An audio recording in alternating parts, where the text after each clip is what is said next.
Welcome back to my channel. അപ്പോൾ ഇന്ന് heading കണ്ടപ്പോഴൊക്കെ എല്ലാവർക്കും മനസ്സിലായി കാണും. നമ്മളിന്ന് അഖിലിനെ കാണാൻ പോയിട്ടുണ്ടായിരുന്നു കേട്ടോ. അഖിലിൻ്റെ ഒരു പ്രോഗ്രാം ഉണ്ടായിരുന്നു ഇവിടെ ക്യാപിറ്റൽ മോൾ ലുലുവും DC കൂടെ സംയുക്തമായി സംഘടിപ്പിച്ചത്. ഈ റാം കെയർ ഓഫ് ആനന്ദി ഏറ്റവും ആദ്യത്തെ എഡിഷനിലുള്ള പുസ്തകങ്ങളിലൊന്നായിരുന്നു എൻ്റെ കയ്യിൽ ഇരിക്കുന്നുണ്ടായിരുന്നത്. അതിൽ എഴുത്തുകാരൻ്റെ കയ്യൊപ്പ് വാങ്ങാൻ 4 വർഷങ്ങൾക്ക് ഇപ്പുറം ഇവിടെ വെച്ചാണ് സംഭവിച്ചത് എന്ന് ആലോചിക്കുമ്പോൾ നിമിത്തങ്ങളൊക്കെ ചില കാര്യങ്ങളൊക്കെ നമ്മളിങ്ങനെ ഭയങ്കര ക്രേസി ആയിട്ട് തോന്നും. അങ്ങനെ ഒരു വൈകുന്നേരമായിരുന്നു. ഭയങ്കരമായി സന്തോഷിച്ച നല്ലൊരു എന്താ പറയുക കൂൾ ഈവനിങ് ആയിരുന്നു. അഖിലിനെ കാണാൻ പറ്റി. അതുപോലെ തന്നെ അവിടെ ഇൻട്രാക്റ്റീവ് സെക്ഷനൊക്കെ നന്നായിരുന്നു. അപ്പോൾ ബാക്കി വിശേഷങ്ങളൊക്കെ വഴിയെ കാണുക കേട്ടോ. കൂടിയാണ് പ്രണയം എന്നും ആ പ്രണയം ദുഃഖം ഒഴിവാക്കിക്കൊണ്ട് പ്രണയം ഉണ്ടാവുന്നില്ല എന്നും പറയുന്ന ഒരു എഴുത്തുകാരൻ അഖിലിനുണ്ട്. കൊണ്ടു നടന്ന് ബസ് സ്റ്റാൻഡിൽ, റെയിൽവേ സ്റ്റേഷനിൽ ആളുകൾ കൂടുന്നിടത്തൊക്കെ പുസ്തകം കൊണ്ടു നടന്ന് വിറ്റൊരാളായിരുന്നു അഖിൽ. അദ്ദേഹത്തിന്റെ ആദ്യത്തെ പുസ്തകം ഓജോ കൂട്, അത് പ്രകാശനം ചെയ്തത് ഒരു ചുടുകാട്ടിൽ വെച്ചായിരുന്നു. അദ്ദേഹത്തിന്റെ രണ്ടാമത്തെ പുസ്തകം മെർക്കുറി ഐലൻഡ് പ്രകാശനം ചെയ്തത് പാതിരാമണലിൽ വെച്ചായിരുന്നു, കൊച്ചിയിൽ. മൂന്നാമത്തെ പുസ്തകം Ram care of Anandhi, mechanical engineering ബിരുദം കഴിഞ്ഞ് ഫിലിം കോഴ്സ് പഠിക്കുവാൻ വേണ്ടി ചെന്നൈയിലെത്തുന്ന റാം തന്റെ ജീവിതത്തെ, അതുപോലെ തന്നെ അഖിൽ പറഞ്ഞിട്ടുണ്ട്, താൻ ജീവിതം കണ്ടെത്തുന്നത്, എഴുത്തിന്റെ ചില ഭാഗങ്ങൾ കണ്ടെത്തുന്നത് എഴുത്തിന് വേണ്ടി അന്വേഷിച്ച് നടക്കാറില്ല. പക്ഷെ അദ്ദേഹത്തിന്റെ യാത്രയിലൊക്കെ ആ സ്ഥലങ്ങളിൽ നിന്ന് എന്തൊക്കെയോ തന്റെ വിരൽ തുമ്പിൽ കടന്നു വരാറുണ്ട് എന്നും ഞാൻ പറഞ്ഞതുപോലെ വാക്കുകൊണ്ട് വീട് കെട്ടാൻ ഒരു നിമിഷം എഴുത്തിന്റെ ഒരു പ്രത്യേക ശക്തി ആ എഴുത്തുകാരനിലേക്ക് തന്റെ കൈകളിലൂടെ വന്നു ചേരുമ്പോൾ അദ്ദേഹം ആ വാക്കിന്റെ വീട് കെട്ടുകയും ആ വാക്ക് വീട് കിട്ടിയ ഇടങ്ങളിലൊക്കെ ആ അനുഭവത്തിന്റെ യാത്രയിലൂടെ കഴിഞ്ഞു പോയ ആ സ്ഥലങ്ങളിലൊക്കെ പിന്നീട് ഒരു ബഹളക്കാരനായി ബഹളം വെച്ച് ആ ഭാഗത്തൊക്കെ ആ പുസ്തകവുമായിട്ട് യാത്ര ചെയ്യുന്നത് അദ്ദേഹത്തിന്റെ ഒരു പ്രിയപ്പെട്ട ഇഷ്ടങ്ങളിലൊന്നാണ് എന്നും പറഞ്ഞു കേട്ടിട്ടുണ്ട്. അങ്ങനെ ചെന്നൈയിൽ അദ്ദേഹം ഫിലിം കോഴ്സ് പഠിക്കുവാൻ വേണ്ടി പോവുകയും അവിടെ കണ്ട മനുഷ്യരുടെ ജീവിതങ്ങളെ ചേർത്ത് വെച്ച് എഴുതുകയും ചെയ്ത ഒരു പുസ്തകമാണ് Ram care of Anandi.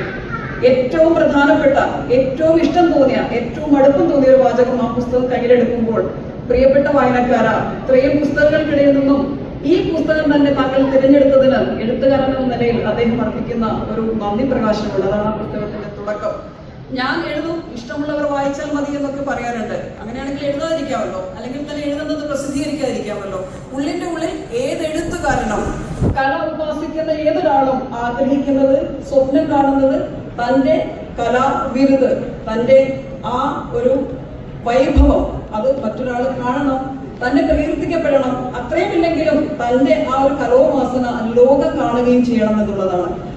Ram care of Anandhi social മീഡിയയിൽ ചലച്ചിത്രമാവാൻ പോകുന്ന ആ പുസ്തകത്തെ കുറിച്ചുള്ള വാർത്ത കണ്ടിട്ടാണ് ആദ്യം ആ പുസ്തകത്തിനെ നോട്ട് ചെയ്യുന്നത്. അതുപോലെ നിങ്ങൾ എല്ലാവർക്കും നന്ദി. ഇത്രയും തിരക്കിനിടയ്ക്ക് ഇന്നൊരു ഓക്കെ അല്ലേ ആണെന്ന് തോന്നുന്നു അല്ലെ. അപ്പൊ നിങ്ങൾ ഈ ടൈമിൽ ഇവിടെ എത്തിച്ചേർന്നല്ലോ, ഒരുപാട് നന്ദി. ആദ്യം തന്നെ നിങ്ങളെല്ലാവർക്കും നന്ദി പറഞ്ഞിട്ട് ഞാൻ തുടങ്ങുന്നതാണ്.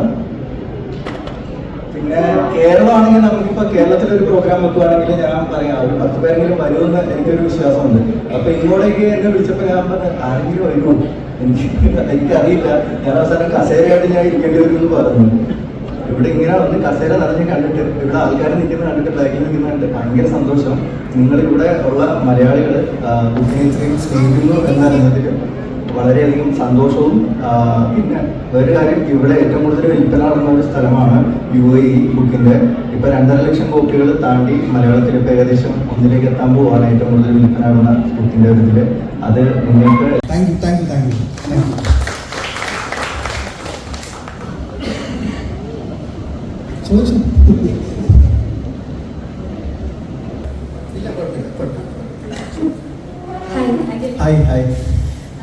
എനിക്ക് ചോദിക്കാനുള്ളത്, ഇവിടെയുള്ള എല്ലാവരുടെയും ഒരുവിധപ്പെട്ട എല്ലാവരുടെയും ഫേവറേറ്റ് പുസ്തകമാണ് റാം കെയർ ഓഫ് ആനന്ദി.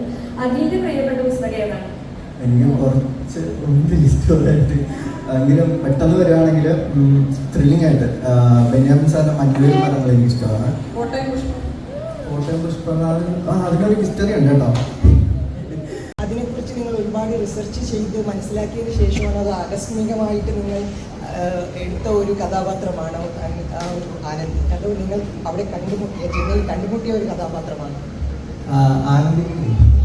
ആനന്ദി അങ്ങനെ ഒരാളില്ല, ഫിക്ഷനാണ്. ഒരു കാര്യം പറഞ്ഞുകൊണ്ട് ഞാൻ അഭിനന്ദിക്കുകയാണ്. നിങ്ങളുടെ ആദ്യത്തെ പുസ്തകം ഞാൻ ആദ്യമായിട്ട് എൻ്റെ ആദ്യത്തെ പുസ്തകമായിട്ട് ഞാൻ വായിക്കും. ഓജോ കൂടി ഞാൻ വായിക്കും. അത് വാങ്ങുകയും ചെയ്യും, വായിക്കുകയും ചെയ്യും. All the best. Thank you, thank you. അങ്ങനെയുള്ള കാര്യങ്ങൾ കിട്ടിയെന്ന് പറഞ്ഞു. അപ്പോൾ ഈ ഇത്രയും സക്സസ് ആയി കഴിഞ്ഞപ്പോഴത്തേക്ക് അവരുടെ റിയാക്ഷൻ അങ്ങനെയുള്ള കാര്യങ്ങൾ എന്തെങ്കിലും ശ്രദ്ധയിൽപ്പെട്ടിട്ടുണ്ടായിരുന്നു? വീട്ടുകാര് കുറെ പേര് ഇൻസൾട്ട് ചെയ്തവരുണ്ട്, സപ്പോർട്ട് ചെയ്തവരുണ്ട്. ഇൻസൾട്ട് ചെയ്തവരൊക്കെ ഇപ്പൊ ഗേൾ ഫ്രണ്ട്സിന് വേണ്ടി സൈൻ മേടിച്ചിട്ട് പോകാറുണ്ട്. ഇങ്ങനെ സപ്പോർട്ട് ചെയ്യുന്നതാണ്. സപ്പോർട്ട് ചെയ്യുന്ന കുറച്ച് ആൾക്കാരുടെ ഒരു എനർജി എനിക്ക് നല്ല ഉപയോഗം ഉണ്ടായി. നാട്ടിലുള്ളവരുടെ റിയാക്ഷൻ എന്തായിരുന്നു ഇത്രയും സക്സസ് ആയി കഴിഞ്ഞപ്പോൾ? നാട്ടിലുള്ളവർക്ക് സത്യത്തിൽ എന്നെ അറിയത്തില്ല. അതായത് കഴിഞ്ഞ ദിവസം ഒരു പ്രോഗ്രാമിന് ഒരാൾ എന്നെ വിളിക്കുക, എൻ്റെ തൊട്ടടുത്ത ഇതാണ്.